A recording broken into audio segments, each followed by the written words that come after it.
হর হর মহাদেব। জয় শ্রীকৃষ্ণা। কেমন আছো তোমরা সবাই? আশা করি তোমরা সবাই খুব খুব ভালো আছো এবং সুস্থ আছো। তো চলে এলাম নতুন একটা ভিডিও নিয়ে। এর আগের দিন তোমাদেরকে যে ভিডিওটা আমি শেয়ার করেছিলাম সেটা ছিল ছোট্ট একটা কালী মায়ের ড্রয়িং ভিডিও। তো আজকে আমি যেই ভিডিওটা করতে চলেছি এটা হলো একটা পেন আর্টের উপরে। এই পেন আর্টটা করতে আমি শুধু দুটো পেন ব্যবহার করেছি, একটা এই যে লাল কালার আর একটা সবুজ কালার।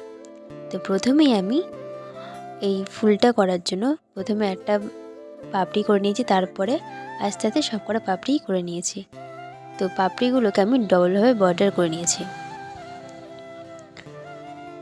তো তোমরা দেখে বুঝতেই পারছো যে আমি কি ফুল করেছি। হ্যাঁ, এটা পদ্ম ফুল। আর এই পদ্ম ফুলটা আমি আমি ফেসবুকে দেখেছিলাম, একজন পোস্ট করেছিল। তো এত সুন্দর করেছিল, আমার এত ভালো লেগেছে দেখে। তো আমি নিজে না করে পারলাম না। হয়তো তার মতো অতটাও হয়তো সুন্দর হয়নি, কিন্তু আমার নিজের যদি বলতে চাও যে আমার নিজের কেমন লেগেছে, তাহলে আমার খুব ভালো লেগেছে। আমি নিজেই বুঝতে পারিনি যে এতটা সুন্দর হবে। আমি শুধু চেষ্টা করেছি করার, কিন্তু সত্যি খুব ভালো হয়েছে। তো তোমরা দেখছো যে আমি আস্তে আস্তে পাপড়িগুলো ভরাট করেছি। ছোট্ট ছোট্ট কলকা, ছোট্ট ছোট্ট সুর, এগুলো দিয়ে পুরো পাপড়িগুলো আমি ভরাট করে নিয়েছি একে একে। তারপরে পালা আসে কাণ্ডটা করার, ফুলটার কাণ্ড। তো সেটাকে আমি সবুজ কালার দিয়ে প্রথমে আমি করে নিয়ে সবুজ কালার দিয়ে আমি প্রথমে বর্ডার করে নিয়ে তারপর আস্তে আস্তে সেগুলোর পাশ দিয়ে সুর, একে একে দুটো তিনটে করে সুর করে নিয়েছি। তো সেটাকেও আমি ডবলভাবে বর্ডার করে নিয়ে তারপরে একে একে তার পাশ দিয়ে আরও ছোট্ট ছোট্ট সুর, কলকা, পুরো কাণ্ডটাই আমি ছোট ছোট কলকাগুলো দিয়ে ভরাট করেছি।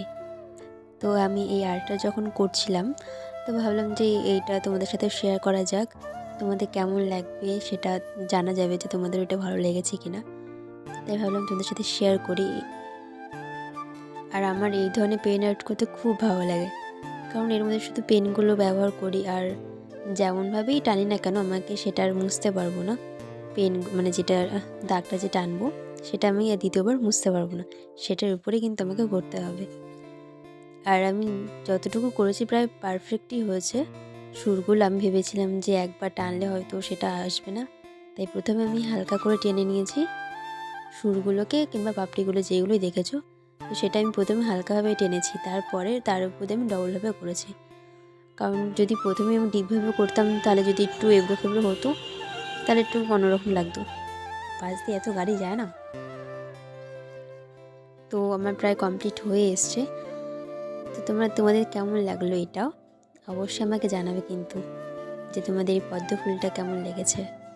এইরকম আরও যদি ভিডিও দেখতে চাও তাহলে আমাকে অবশ্যই কমেন্ট করে জানাবে। আর আমার তো এরকম ভিডিও করতে খুব ভালো লাগে, এরকম পেন আর্ট করতে। তো তোমাদের সাথে নেক্সট ভিডিওতে দেখা হচ্ছে এরকমই একটা পেন আর্ট বলতে পারো, কিংবা কোনো ড্রয়িং ভিডিও।